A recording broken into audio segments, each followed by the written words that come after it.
Hello everyone, I am Dr. Alok Agrawal, working as an assistant professor in the Department of Mechanical Engineering, SIRT Bhopal. इस video में हम देखेंगे कि जो measurement हो रहा है उसमें एरर्स होती है। उस एरर्स के बारे में हम देखेंगे इस वीडियो। तो एरर्स क्या है? हर एक मेजरमेंट ऑफ फिजिकल क्वांटिटी, जो भी हम मेजरमेंट कर रहे हैं किसी भी फिजिकल क्वांटिटी का, उसमें कुछ ना कुछ अनसर्टेनिटी होती है। There are certain amount of uncertainty in every measurement. ठीक।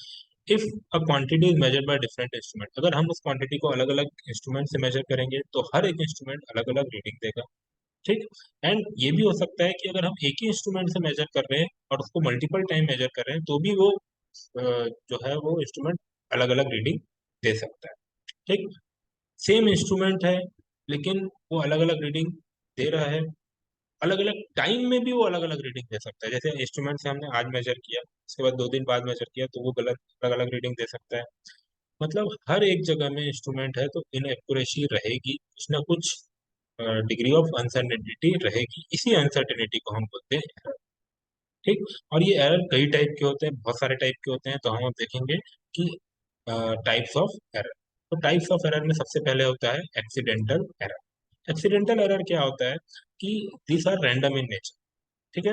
और इसका कोई मैग्नीट्यूड फिक्स नहीं होता, ये अलग अलग मैग्नीट्यूड के होते हैं, कभी कुछ रीडिंग आ गई, कभी कुछ रीडिंग आ गई। तो ये इसका मैग्नीट्यूड भी सेम नहीं रहता और ये रैंडमली कुछ भी वैल्यू देता है। ठीक। अब इससे हम क्या हो रहा है इसमें कि अगर हम बार बार कोई चीज मेजर करें तो हमको बार बार रीडिंग मिलती है। तो इसको हम कम कैसे कर सकते हैं, इस एक्सीडेंटल एरर से ओवरकम कैसे कर सकते हैं कि जब हम बार बार मेजर करते हैं तो हमको अलग अलग रीडिंग दे रहा है, अलग अलग रीडिंग दे रहा है, तो जो रीडिंग सबसे ज्यादा बार दे रहा है वो एक्यूरेट रिजल्ट के पास होगी। तो हम ट्रू वैल्यू के पास आ सकते हैं इसमें बार बार कंटिन्यूअसली एंड मल्टीपल टाइम सी चीज को मेजर करके। दूसरा होता है सिस्टमेटिक एरर। सिस्टमेटिक एरर इसलिए क्यों होता है?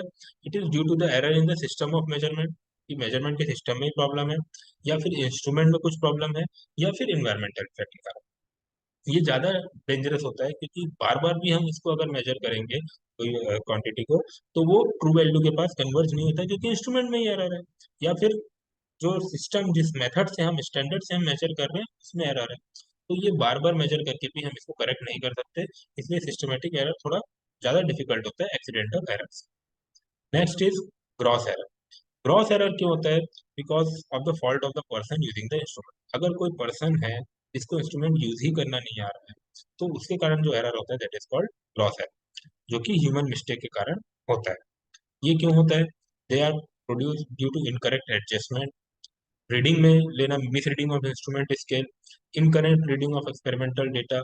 ये सब बहुत सारे कारण हैं इस क्रॉस एरर के होने में।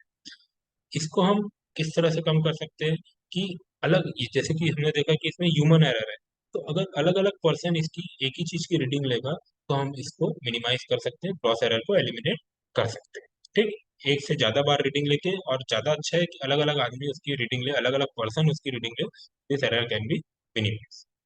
Next is random error. This error is caused due to variation in position of setting a standard and workpiece error. This error are non-consistent and hence the name is random error. इसका नाम random क्यों रहा है? क्योंकि ये कोई consistent reading नहीं देता, हर बार अलग अलग रीडिंग देता है। ये बहुत ज्यादा कंसर्न की बात है क्योंकि इसमें इसको हम प्रिडिक्ट नहीं कर सकते और ये थोड़ा डेंजरस एरर होता है। ठीक। Next last one is limiting error. Limiting error जो है वो इक्विपमेंट में होता है, जो कि मैन्युफैक्चरर बता देता है कि भैया ये इंस्ट्रूमेंट में जो एरर है that is limiting error.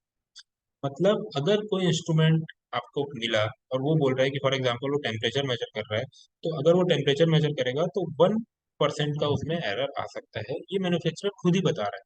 That is called limiting error. 1% से ज्यादा नहीं होगा, तो जो एरर है वो 1% में मैन्युफैक्चरर ने लिमिट कर दिया। अब ये जो 1% दे रहा है ये फुल स्केल डिफ्लेक्शन में दे रहा है। फॉर एग्जाम्पल हम गाड़ी चला रहे हैं, एक स्पीडोमीटर है, वो उसका 200 लिमिट है, और जो मैन्युफैक्चरर ने बोला कि जो इसकी स्पीड दिखाएगा वो 1% एरर में दिखाएगा। तो 200 किलोमीटर अगर हमारी गाड़ी की स्पीड हम ले जाते हैं तो मैक्सिमम एरर उसमें 1% of 200 they they kilometre per hour का एरर आ सकता है, उससे ज्यादा एरर नहीं आ सकता। This is the error which is provided by the manufacturer within with the instrument. So these are the 5 types of error that are generally occur during the measurement. Thank you.